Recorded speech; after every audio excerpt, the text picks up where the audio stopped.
So then, do you think it's important that people embarking on a journey of change have some sort of similar boundary that they set, where this is what they're committing to, and no matter what happens, they're going to keep going until this is met, this 10-year mark in your case? Well, it depends on what they're looking for. If they're looking to find out how to have a particular type of relationship, and when they get there, they realize that's what is the thing for them. For example, if a guy wants to learn how to make monogamy work, Sure. and he finds himself in a situation with a girl where he's perfectly happy being monogamous, the girl's fulfilling his emotional needs, he's fulfilling her emotional needs, and it's just a great relationship. If that's all he was looking for, then there's no reason to commit 10 years to it. Because he has it now, there's no reason to keep going. But if it's a guy who doesn't quite know what he wants, if it's a guy who wants to explore the options, as I did for a little while, then commit a certain period of time to it. Say that for the first X number of years, I'm not going to quit. Okay. While I had initially committed myself to 10 years, after my first or second year, I realized I don't need to be doing this for 10 years. I can be done this in maybe 2 or 3, Right. maybe at most 4. When I realized that, I went, okay, well, this 10-year idea was to keep me committed to the journey, to the change work. Right. And it wasn't something that I wanted to lose sight of, just to say, well, 10 years is a number and I have to go through with it. The purpose of it was to keep myself committed, to keep myself going, which it did. Okay. What was the most important lesson you learned? Oh, that there's more ways to do things right than there are to do them wrong. But what I've learned through studying, through experience, through seeing other guys interact with women, through interacting with women on my own, is that there are so many ways to do it right that you can basically come up with your own complete, unique style, still be satisfying emotional needs, still be attractive. What a lot of guys end up doing when they start out in the study of attraction and seduction is that they model and imitate somebody. And while this is a good first step, it's not something that's required long term. Just because there's so many ways to do it right, that their personality can give them a level of insight into how they themselves can best do it right. They may be a guy who is really funny and has a great sense of humor. Well, if he has a great sense of humor and he knows how to use that sense of humor to create attraction, that's what he should do. Whereas a guy who doesn't have such a great sense of humor, maybe he's more of a philosopher, more of an intellectual. Well, he can use that. That's his strength. He can use that to attract women. It's a mistake to get caught up in thinking, well, there's only one way to do it right. No, there are tons and tons of ways to do it right. Most of the time, there's usually one way of doing it wrong. And that's the thing to avoid, instead of thinking there's only one path to take.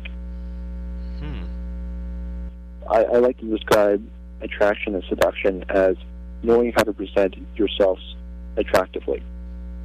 If you already know who you are, then it just becomes a matter of presenting those things in an attractive manner. In other words, your way of doing it right is presenting the things that are good about you in a way that can be attractive, your strengths. Okay, yeah.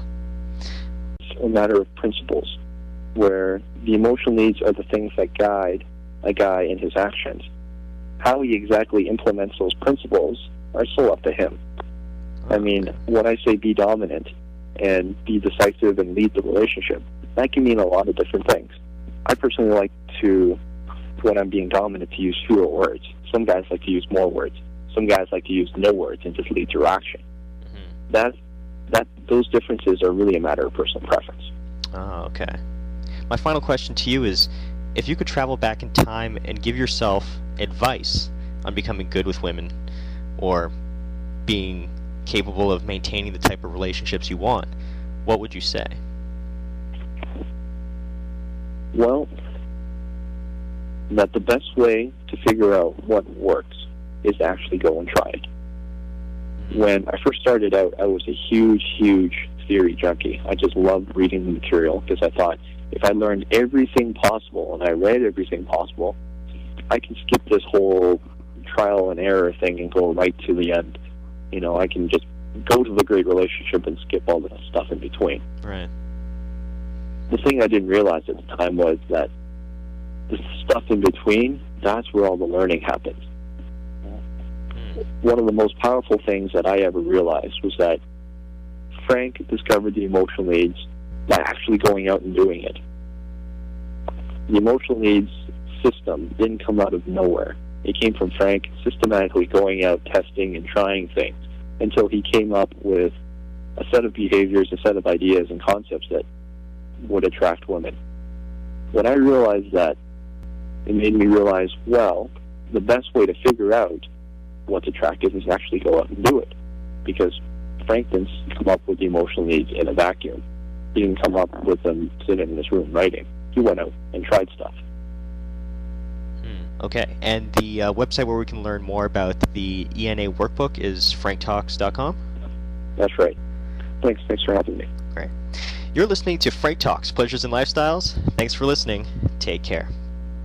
Frank Talks is sponsored in part by The Eye of the Seducer, the Emotional Needs Analysis Workbook Volume 1. This workbook is designed to teach you to use the Frank B. Kermit seduction theories in the real world. It is based on Frank's book, Everything Out of Her Mouth is a Test. What you're going to buy is the program developed by Frank as the head administrator of the Toronto Seduction Lair, specifically designed for newbies that want to learn relationship skills with women in the shortest time possible. These emotional needs analysis drills will skyrocket your success with women. This book teaches men how to think on their feet, not what to think. Never be stuck for something to say or do again.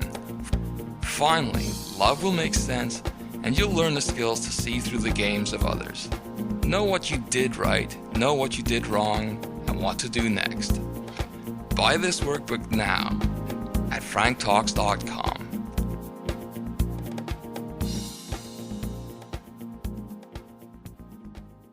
Frank Talks is sponsored in part by Everything Out of Her Mouth is a Test, a man's guide to the emotional needs of women. Ladies, do you want the man in your life to understand you on your level? Do you want your man to be able to listen to and address all of your emotional needs? Show him how much you really want your relationship to be the best it can be. Everything Out of Her Mouth is a Test makes a perfect gift. The book, written by a man, for men, is endorsed by every woman that reads it. This book is a guide for men to understand exactly what a woman means when she speaks. Is that worth changing your life forever? Buy this book at franktalks.com now.